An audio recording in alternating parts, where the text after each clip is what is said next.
महाराष्ट्रामध्ये ठिकठिकाणी शहरामध्ये गेल्यानंतर विकास कुठंच आपला दिसत नाही. सर्व शहरं विकासाच्या अभावी भकास झालेली आपण सगळेजण बघू शकतो. पण तरी सुद्धा पाटील साहेब म्हणजे जे मंत्री आहेत ते जे बोलतात त्याच्यावरनं एकच जाणवतं, विकास हा सामान्य लोकांचा नाही तर शहराचा झाला नाही, विकास मात्र नेत्यांचा झालाय. त्यामुळे लक्ष्मी दर्शन त्यांच्या भाषेत बोलायचं झालं नाही तर पैशाचं दर्शन हे फक्त नेत्यांना नाही तर खात्यांच्या प्रमुखांना झालेलं आहे. आणि या इलेक्शनमध्ये तो सर्व पैसा लोकशाही दाबण्यासाठी, लोकशाही मोडण्यासाठी तिथं केला जाईल हे कितपत योग्य आहे? इलेक्शन कमिशन आमच्या गोष्टींकडे बारकाईने लक्ष देऊन आहे. आम्ही काय बोलतो, कसं बोलतो, वोट चोरीबद्दल बोललो तर आमच्यावर कारवाई केली जाते.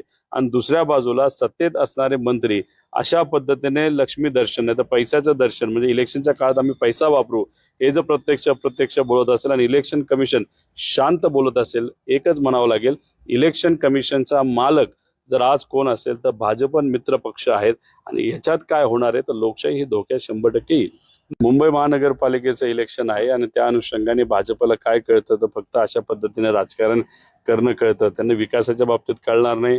गुजरातला मोठं करत चाललेत आणि त्या ठिकाणी महाराष्ट्राला खाली खेचत चाललेले आहेत. आणि काय इथं येऊन बडबड करत बसतात तर मग याचं नाव बदलतो, त्याचं नाव बदलतो, हे करतो, ते करतो. अरे हाताला काम द्या. युवा शिक्षित आहे पण नोकऱ्या नाहीत आणि सगळ्या नोकऱ्या गुजरातला तिथं चाललेल्या आहेत. त्यामुळे उगाच हवेत गोळ्या मारण्यापेक्षा, फालतूगिरी करण्यापेक्षा जरा जमिनीवर या आणि लोकांच्या हितासाठी काहीतरी करा. पण हे मात्र बीजेपीला जमणार नाही. जातीवाद करतील, धर्मवाद करतील, त्याच्यात व्हेज नॉन व्हेजचा वाद करतील, मराठी अमराठीचा वाद करतील आणि याच्यातच कसं तरी इलेक्शन काढून घेतील आणि नंतर काय करतील तर आपली घरं भरतील. जसं लक्ष्मी दर्शनच्या बाबतीत एक मंत्री तिथं म्हणले, त्याच्या स्वतःच्या घरात पैसे आणि गरीबाच्या घरात मात्र महिन्याला 1500 रुपये, असं कुठेतरी एक वेगळ्या प्रकारचं राजकारण भाजपकडे केलं जाते असं आपल्याला म्हणावं आहे. त्यांच्याकडे नेते राहिले नाहीत, त्यांच्याकडे कार्यकर्ते राहिले नाहीत. त्यामुळे भाजपले जसं पूर्वीचे भाजपचे कट्टर लोकांना बाजूला ठेवलं आणि तिथून काँग्रेस, आमच्या पक्षातून, इतरही पक्षातून, समजा शिवसेनेतून बरेच नेते त्यांनी स्वीकारले, त्यांच्यात आणले. आता नवीन प्रथा सुरू केलेली, हे तिन्ही पक्ष वेगळे झालेले आहेत. त्यामुळे एकामेकाच्या मतदारसंघात, भाजपच्या मतदारसंघात आमचा एखादा चांगला असेल तर मग अजितदादा त्याला घेतायत, नाहीतर एखादा शिवसेनेचा चांगला असेल त्याला बीजेपी घेत आहे. त्यामुळे कुठं ना कुठे ते 2029ची तयारी हे तिन्ही पक्ष त्या ठिकाणी करत आहेत. पण अशा पद्धतीने हे जे काही नेते, उड्या मारणारे नेते आहेत, याला तसंही लोक आता कंटाळलेली आहेत. त्यामुळे उद्या जाऊन 2029ला आम्ही नवीन चेहऱ्यांना पुढे आणू शकतो. मी त्याचा काही अभ्यास केलेला नाही. आम्ही आमच्या लेवलवर जिथं कुठं आम्हाला जाता येईल, आता आम्ही काही मोठे नेते नाहीत त्यामुळे मी जामखेड शहरावर लक्ष देऊन आहे. बाकी नेते आपापल्या लेवलला त्या ठिकाणी जात आहेत. बऱ्याच ठिकाणी ज्या काही आघाडी झालेल्या आहेत त्या थोड्याशा वेगळ्या प्रकारच्या पण आघाडी झालेल्या आहेत, इतर पक्षांना विश्वासात घेऊन तिथे झालेल्या आहेत. आणि त्यामुळे कदाचित काही लोक जात आहेत, काही लोक जात नाहीत. त्यामुळे मला तेवढंच त्यांना सांगायचंय, तुम्ही तुमचं बघा. तुम्ही वोट चोरी केलेली आहे. तुम्ही तिथं नगराध्यक्ष पद मिळवण्यासाठी, आपल्या घरातल्या लोकांना मिळवण्यासाठी तुम्ही बिनविरोध दमदाटी करून पैसा वापरून तिथं करत आहात. प्रशासनाचा नाही तर अधिकाऱ्यांचा वापर तुम्ही तिथं करत आहात. आता तुमचेच एक मंत्री म्हणतात की लक्ष्मी दर्शन तिथं होणार आहे. मग कुठेतरी असं झालंय की लोकशाही आज धोक्यात आलेली आहे आणि ती धोक्यात आल्यामुळेच कदाचित काही नेते हे फिरत नसावेत असं आपल्याला म्हणावं लागेल. एखाद्या कार्यकर्त्यावर हक्कभंग येण्याची पहिलीच वेळ असावी. म्हणजे ते जे पद आहे ते एक संविधानिक पद आहे. त्या पदाचा वापर हा कुठंतरी दोन्ही बाजूला म्हणजे सत्ताधाऱ्यांना ऐकून आणि विरोधकांचं सुद्धा ऐकून लोकांचं हित जपण्याचं ते पद आहे. राजकीय भूमिका घेत असताना तुम्हाला दोनदा विचार करावा लागतो, कारण का ते पद हे काही राजकीय पद नसून सगळ्यांची अपेक्षा एवढीच असते की तिथं जे विधान परिषद आहे ते बॅलन्स पद्धतीने चाललं पाहिजे. पण आता काही लोक वेगळ्या पद्धतीने प्रचार करतात.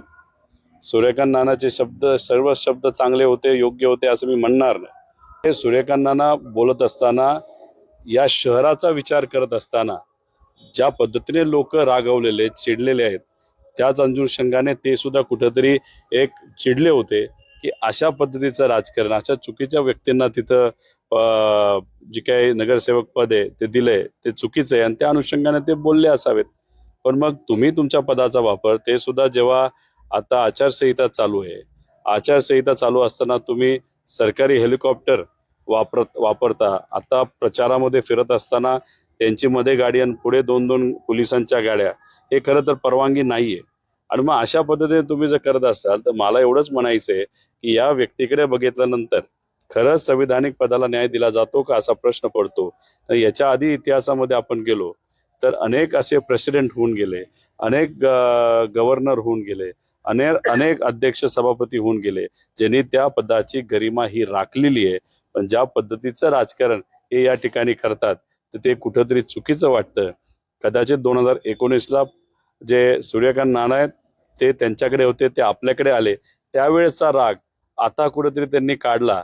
त्यामुळे हक्कभंग करत असताना चुकीच्या लोकांवर आजपर्यंत हक्कभंग तुम्ही कधी केला नाही, पण करायचं असेल तर कार्यकर्त्यावर तुम्ही करता. याच्या आधी पवार साहेबांवर राजकीय दृष्टिकोनातून बोललं गेलं ते खासदार असताना, सुप्रियाताईंवर त्या ठिकाणी बोललं गेलं, जयंत पाटील साहेबांवर बोललं गेलं, राहुल गांधीजींवर बोललं गेलं, त्याच्याच बरोबर सोनिया गांधीजींवर बोललं गेलं, ते सुद्धा काही मंत्री आणि प्रमुख पदावर असणाऱ्या लोकांनी. तेव्हा तुम्ही हक्कभंग आणत नाही. इथं एक कार्यकर्ता भाषणात स्थानिक परिस्थितीवर विचार करत, भाष्य करत एखादं वक्तव्य करतो आणि त्याच्यावर तुम्ही कारवाई करत असाल तर कर्जत जामखेडचं वजन जरा जास्तच वाढलंय. आमचं राजकीय वजन तर वाढलंच आहे, पण आमच्या कार्यकर्त्यांचं सुद्धा राजकीय वजन वाढलंय असं आपल्याला म्हणावं लागेल. नाही, चुकीचं आहे ना. आता गुंडाशाही वाढतच चालली. आता माझ्याच मतदारसंघामध्ये नगर परिषदेचं इलेक्शन आहे जामखेडला, तिथं भाजपकडनं अनेक गुंडांना आणि चुकीच्या प्रवृत्तीच्या लोकांना तिकीट दिलंय. म्हणजे भाजप मुद्दामून गुंडांना ताकद देते असं आपल्याला म्हणावं लागेल. आणि त्या बाजूला काँग्रेसच्या जिल्हा अध्यक्षाला जर मारलं जात असेल तर मग पोलीस काय करतायत एक्झॅक्टली? लोकांचं हिताचं काम करतायत, लोकांना सुरक्षित ठेवतायत का वेगळंच काहीतरी कुठल्या तरी नेत्यांची घर राखण करतायत?